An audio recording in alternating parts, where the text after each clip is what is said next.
Number 2. Is there a bit of recency bias here? Maybe, but I do think this spot is warranted and deserved. Malzeno is the flagship of Monster Hunter Rise Sunbreak, and has been around with us for 2 years now.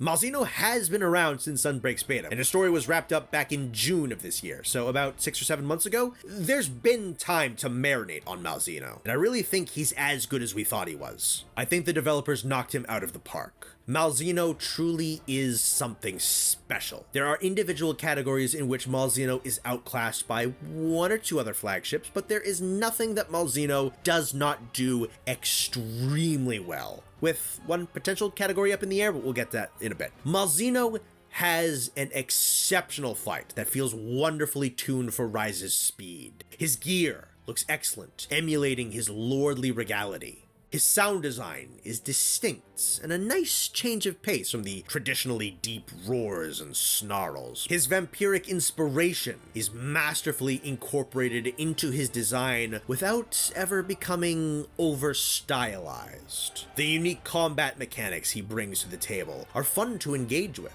His battle theme is hauntingly gorgeous. He feels perfectly at home within the Sunbreak expansion, and his storyline is riveting and tragic. The only thing Malzeno lacks at the moment is any long-lasting impact on Monster Hunter as a whole. This is due to him being the most recent flagship we have. I have some ideas regarding potential lasting impact that he could have, but for the moment that can only be speculation at best. I think Malzeno does everything a flagship should do and handles every single task with ease and mastery. As an enemy, I adore fighting him. The gradually increasing pace as he cycles through his phases. The feel of memorizing his combos and hitboxes and dancing with him as you face each other down is enormously satisfying. His arsenal of attacks is well stocked, featuring wing strikes, tail spears, movement so fast it appears to be teleporting, and copious amounts of blood-infused attacks. His Bloodblight debuff is another really fun mechanic that halves the effects of healing items, whilst essentially granting you the rally mechanic from Bloodborne, which further incentivizes you to study and learn his duel to maximize the amount of health you can recover. It is a treat to face him within the dilapidated corpse of the old citadel he helped destroy so long ago, battling him within the monument to his sinister deeds. All of his aesthetics are top-notch. I still love running his armor and weapons as layered gear, and he himself looks exemplary, sleek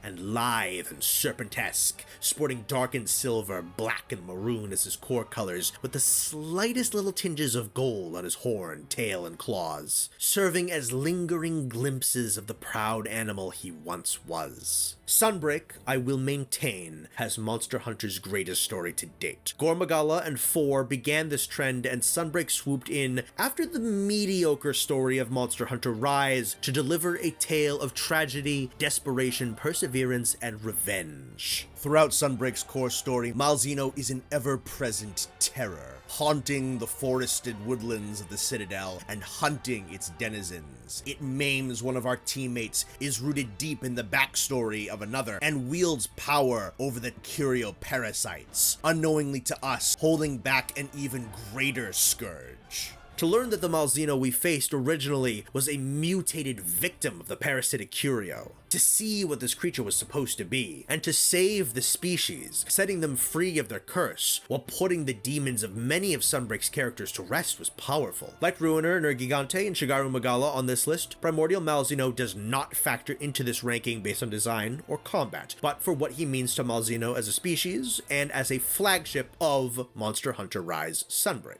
The end of Sunbreak is uplifting and beautiful. The region has been saved from the curio and their affliction. It is a grand victory, but the personal aspect of redeeming a once enemy and liberating them from servitude and mutation is where the true emotion of the story lies. What I think Malzeno could offer to Monster Hunter going forward is a few things. His Bloodblight mechanic is a lot of fun, and I'd love to see it find its way into more Monsters toolkits if the inclusion made sense. And potentially, Monster Hunter might start to look more at the role we hunters play within the games, and show us more of the good we do by trimming the weeds and ending certain threats. Such an idea should not get in the way of the gameplay we are actually here for, and if there's no natural way to implement such an idea, then I don't think they should bother. But saving a species from the threat of another, and making an effort to protect nature from its worst elements, is part of the job description of a hunter, and we really haven't gotten the chance to see it before now. I'd love to see more instances like this if possible. But again, this can only be speculation for now, and these points can't really be counted in Malzeno's favor for any games beyond Sunbreak at this point. And even if none of these potential in-game changes come to pass, Malzeno has left a massive impact on us, the fans. Discussions surrounding his lore and his quests and the beauty of Sunbreak's conclusion circled the community for a few weeks after his quest came out. And these discussions still pop up every once in a while. He has had staying power within the fan base and has become absolutely beloved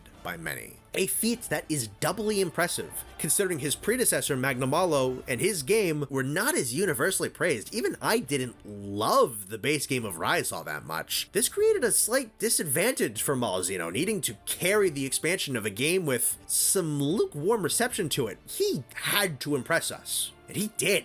And stuck with us afterwards. Malzeno is a monster that gets everything right. He is a flagship that gets everything right. He knew exactly what he had to do and carried out the tasks of a flagship monster to the letter. Like Volstrax, he expertly blends his inspiration in with a draconic design. Like Brachydios, he creates excellent new gear themed after his abilities with his Bloodrite and Blood Awakening skills. Like Velkhana, he is a very personal opponent who is perfectly synonymous with the identity of the Sunbreak expansion, as Velkhana was with Iceborne. Like Zinogre, he has a fantastic variation, born of his unique interaction with the Curio and his own curious physiology. Like Nergigante, he has an exceptional battle, which is perfectly tailored to the combat philosophy and speed of Monster Hunter Rise. Like Gormagala, he is found within an incredible story and pushes the franchise's narrative boundaries, now taking a closer look at the effects that the hunters can have once they stand as wardens of nature. This is why I picked Malzeno as second place on this list. He is jack of all trades and master of several